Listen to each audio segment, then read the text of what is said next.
you have seen about the integer data type and its uses in a programming.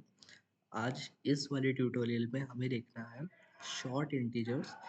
Short integer is basically one of the integer जिसका size होता है कितना 2 bytes का, और 1 byte is equals to the 8 bits. मतलब 2 bytes का size कितना होगा in the terms of bits, it is 16 bits. Range इसका कैसे सेट होता है, तो same formula as compare for the integer, minus the 2 to the power n-1 to 2 to the power n-1 of the -1. इसका जो particular value रहेगा, जैसे mean है तो -2 to the power n-1, तो मिनिमम वैल्यू क्या रहेगा -32,768. ये अपना मिनिमम वैल्यू रहेगा. यहाँ से अपना रेंज जो है वो क्या होगा, स्टार्ट होगा. एंड एंड कहाँ पे होगा, 2 to the power n-1 of the -1, मतलब 32,767. यहाँ पे अपना जो रेंज है वो क्या होगा, कंप्लीट होगा. ठीक है, तो इसको हम एक प्रोग्राम के तरीके से देख लेते हैं. लेट अस सी. सबसे पहले हमें जो प्रोग्राम स्टार्ट करते हैं वो हम चालू करते हैं हैश इंक्लूड हैश इंक्लूड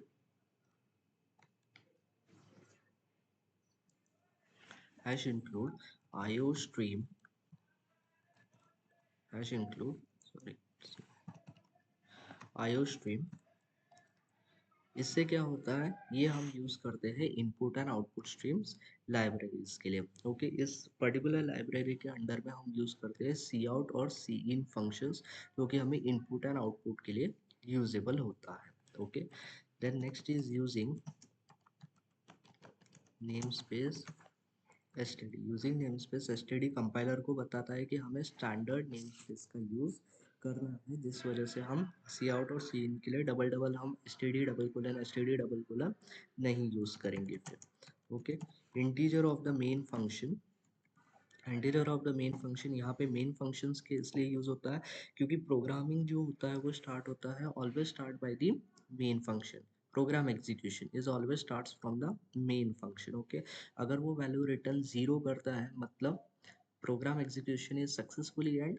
अगर रिटर्न 1 करता है then the program will may have the errors हो सकते हैं.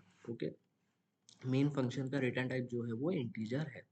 ठीक है, अब इसके बाद में हमें एक इंटीजर को डिफाइन करता है, सॉरी एक वेरिएबल को डिफाइन करता है जिसको हम डेटा टाइप असाइन करते हैं, that is short. Clear, B ले लेते हैं. सी आउट, जैसे मैंने बताया था ये कौन सा ऑपरेटर है, this is the insertion operator. Enter the short int enter the short int value enter the short int value, then c in b extraction operator. Then next is, अब जो वैल्यू हमने यूजर से enter करवाई है वही value हमें क्या करना है, डिस्प्ले करवाना है, तो उसके लिए भी हम लेते हैं cout for the out purpose. Then the value entered is colon. Then कौन सा वेरिएबल है, तो बी नाम का वेरिएबल हमारे पास में था. And then the last one is return 0. Clear, ये हमारा प्रोग्राम बन गया है. अभी हम इसे रन करके देखते हैं.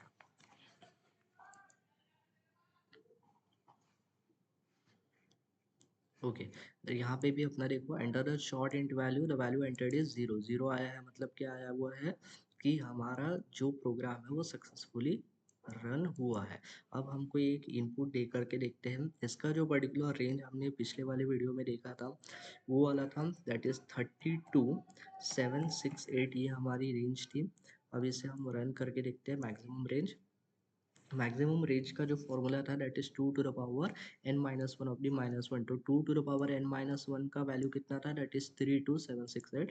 -1 करेंगे तो हमारी वैल्यू क्या हो जाएंगी 32,767, मतलब it is with in the range. But अगर रेंज के बाहर हमें कोई वैल्यू देना है, दिस इज 32,796, तो वैल्यू क्या हो जाएगी हमारे पास में, देखते हैं आउटपुट में समझ में आएगा. देखिए 32767 मतलब वैल्यू क्या हो गई है हमारी, value will be the wrap around. समझ में आया, तो this is called as a short integer data type. Thank you.